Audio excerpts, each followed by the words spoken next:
Pandian store சீரியலில் today எபிசோடில் நம்ம மயிலை வெளியே பிடிச்சி தள்ளி விட்டுட்டு அதுக்கு அடுத்ததாக பார்த்திங்கன்னா வீட்டை லாக் பண்ணிக்கிறாங்க.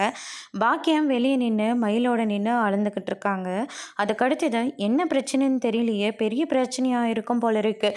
ஆனால் இந்த பொண்ணை எதுக்காக வெளியே துரத்துறாங்கன்னு தெரியலையே அப்படின்னு சொல்லிட்டு இந்த பக்கம் அக்கம் பக்கம் இருக்கிறவங்க அதுக்கு அடுத்ததாக மாறி காந்திமதி வடிவுன்னு சொல்லிட்டு எல்லாருமே குழம்பி போய் நின்றுட்டுருக்காங்க. அக்கம் பக்கம் இருக்கிறவங்க இருந்துட்டு, மயிலு என்னாச்சம்மா, ஏன் வெளியே நின்று அழுந்துக்கிட்டு இருக்க, உன்னை இதுக்காக வெளியே தள்ளி விட்டாங்க, ஏதாவது பிரச்சனையா, எதுவாக இருந்தாலையும் சொல்லம்மா பார்த்துக்கலாம். நானும் ஏதோ அந்த வீட்டுக்கும் இந்த வீட்டுக்கும் தான் பிரச்சனைன்னு நினச்சேன். ஆனால் கடைசியில் பார்த்தா உன்னை வெளியே பிடிச்சி தள்ளி விட்டுருக்காங்க. அப்படி என்ன நடந்தது அப்படின்னு சொல்லிட்டு கேட்கவும், ஐயோ இதை கேட்க யாருமே இல்லையா, என் பொண்ணோட வாழ்க்கையே போயிடுச்சு. நான் நல்ல குடும்பம்னு சொல்லி தானே என் பொண்ணை கஷ்டப்பட்டு இந்த வீட்டுக்கு நாங்கள் கல்யாணம் பண்ணி கொடுத்தோம். ஆனால் கடைசியில் என் பொண்ணை வெளியே துரத்தி விட்டுட்டாங்களே, இவங்களாம் நல்லா இருப்பாங்களா அப்படின்னு சொல்லிட்டு பாக்கியமே இருந்துட்டு வெளியே சத்தம் போட்டு நின்று அழுந்துட்டுருக்காங்க. அதுக்கு அடுத்ததாக சக்திவேல் முத்துவேல் எல்லாருமே வந்துடுறாங்க.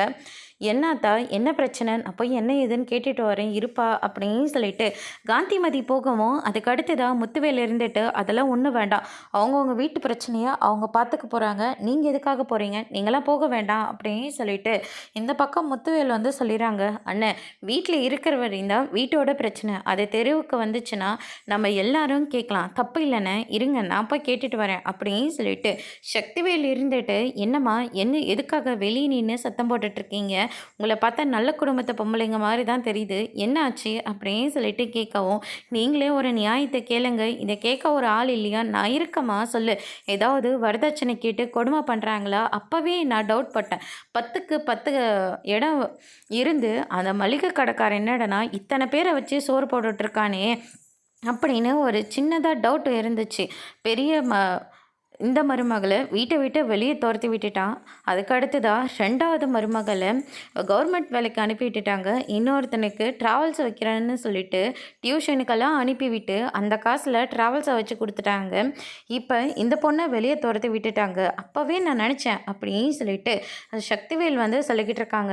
ஒரு நல்ல யோசனை சொல்கிறேன், அதுபடி கேட்டிங்கன்னா உங்களோட பொண்ணோட வாழ்க்கையை நீங்கள் காப்பாற்றிக்கலாம். அக்கம் பக்கம் விசாரிச்சு நீங்கள் பொண்ணு கொடுக்க மாட்டீங்களா அப்படின்னு சொல்லிட்டு ஏற்றி விட்டுட்டு இருக்காரு. நல்ல குடும்பம்னு சொன்னாங்க, அதனால தான் தெரியாதத்தனமாக இந்த குடும்பத்தில் போய் என் பொண்ணை நான் கட்டி கொடுத்துட்டேன்.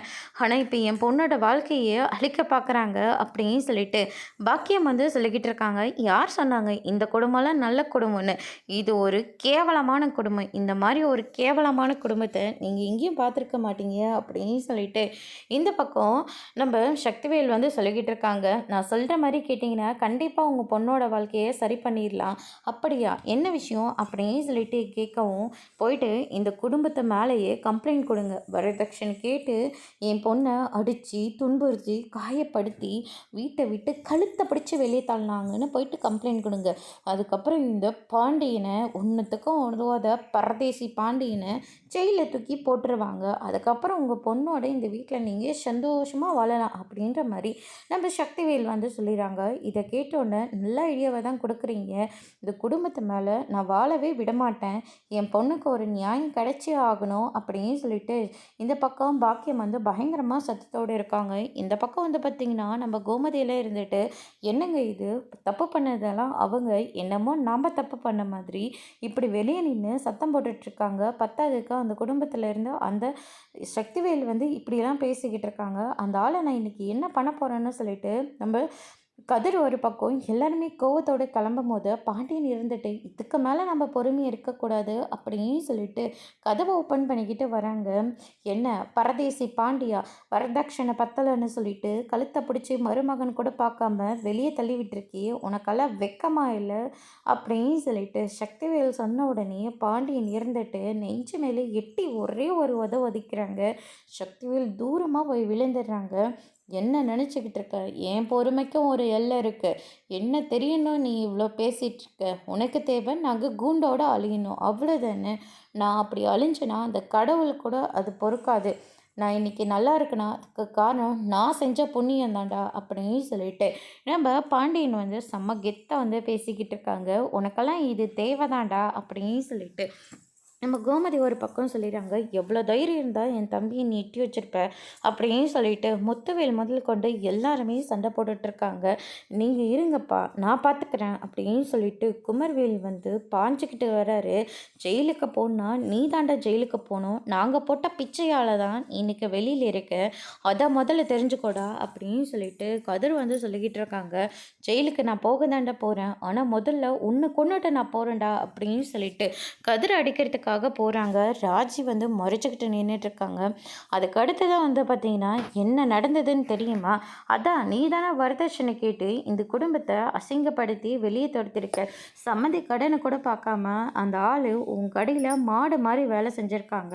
ஆனால் அவங்க வேலை செஞ்சது கூட எந்த ஒரு மரியாதையும் கொடுக்காம இப்படி அவங்க பொண்ணவே அடித்து வெளியே துரத்திருக்கீங்களே அப்படின்ற மாதிரி சொல்லிக்கிட்டு இருக்காங்க. இந்த பக்கம் பாக்கியம் இருந்துட்டு ரெண்டு குடும்பத்துக்கும் சண்டையை மூட்டி விட்டுட்டு அவங்க பாட்டுக்கு மயில போயிட்டு மாப்பிள்ளை தனியாக தான் நின்றுட்டுருக்காரு, நீ மாப்பிள்ளையை போய் சமாதானம் பண்ணு அப்படின்னு சொல்லிட்டு நம்ம மயிலை வந்து சரவணன் கிட்ட பேச சொல்லி அனுப்பி விடுறாங்க. அதுக்கு அடுத்ததாக கொலையில் இருந்துட்டு உங்களுக்கெல்லாம் என்ன நடந்துச்சுன்னு தெரியுமா? இந்த குடும்பத்தை நாங்கள் நல்ல குடும்பம்னு சொல்லி பொண்ணு எடுத்தோம்.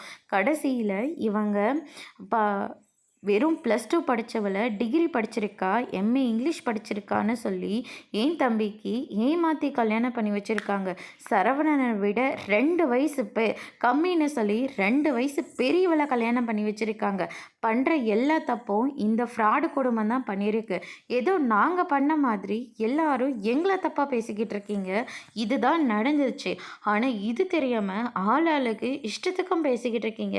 இதே நிலமை உங்கள் வீட்டில் இருந்தால் அவளை கழுத்தை பிடிச்சி வெளியே தள்ளாம நீ வாழுமா வாழு, நல்லா வாழுன்னு சொல்லி வாழ்த்திட்டா போவீங்க அப்படின்னு சொல்லிட்டு குழலி வந்து சொல்லிக்கிட்டு இருக்காங்க. அதுக்கு அடுத்ததாக வந்து பார்த்தீங்கன்னா இங்கே பாருங்கள், அப்படியெல்லாம் நாங்கள் எந்த தப்பும் பண்ணவே இல்லை அப்படின்ற மாதிரி சொல்லிடுறாங்க. இப்படி அபாண்டமாக பழி போட்டு பேசுகிறீங்களே, நீங்களாம் நல்லா இருப்பீங்களா அப்படின்ற மாதிரி சொல்லிக்கிட்டு இருக்காங்க. அதுக்கு அடுத்ததாக மயில் இருந்துட்டு மாமா நான் கொஞ்சம் சொல்கிறத கேளு மாமா அப்படின்னு சொல்லிட்டு சரவணன் கிட்ட போய் பேசுகிறாங்க. சரவணன் இருந்துட்டு இங்கேருந்து போயிடு, என் கண்ணிலே படாத மரியாதையாக போயிடுன்னு சொல்லிட்டு சத்தம் போட்டு சொல்லிடுறாங்க. எல்லாருமே ஷாக் ஆகுறாங்க. எதுக்காக என் பொண்ணு இங்கேருந்து போகணும், என் பொண்ணை நான் எங்கேயும் கூட்டிகிட்டு போகிறதா இல்லை. இந்த குடும்பத்தில் அவள் வாழ்ந்திருக்கா, இந்த வீட்டில் இருக்கிற ஒவ்வொருத்தருக்கும் அவள் ஒவ்வொன்றும் பார்த்து பார்த்து செஞ்சுருக்கா. அவளுக்கு ஒரு நியாயம் கிடைக்காம அவளை நான் இந்த வீட்டை விட்டு நான் கூட்டிகிட்டு போகிறதா இல்லை.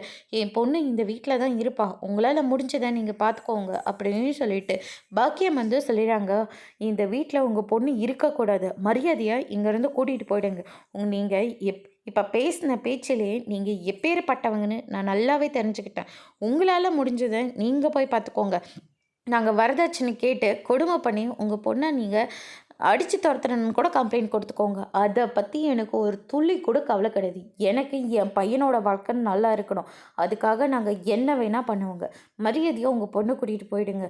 அப்படியெல்லாம் கூட்டிகிட்டு போக முடியாதுன்னு சொல்கிறாங்க. நீங்கள் கூட்டிகிட்டு போய் தான் ஆகணும். அப்படி இல்லை இந்த பாண்டியன் யாருன்னு காட்ட வேண்டியதாக இருக்கும் அப்படின்ற மாதிரி சொன்ன உடனே பாக்கியம் இருந்துட்டு எல்லாருக்கும் சாபம் விட்டுட்டு நம்ம மயிலை அங்கேருந்து கூட்டிகிட்டு போகிறாங்க. மயில் ரொம்பவே வருத்தப்பட்டு அங்கேருந்து போகிறாங்க. அதோட இன்னைக்கான எபிசோட் முடிச்சிருக்காங்க. இனி பாண்டியன் ஸ்டோரில் அடுத்தடுத்து என்னெல்லாம் நடக்க போகுதுன்றதை வெயிட் பண்ணி பார்க்கலாம். தேங்க்யூ.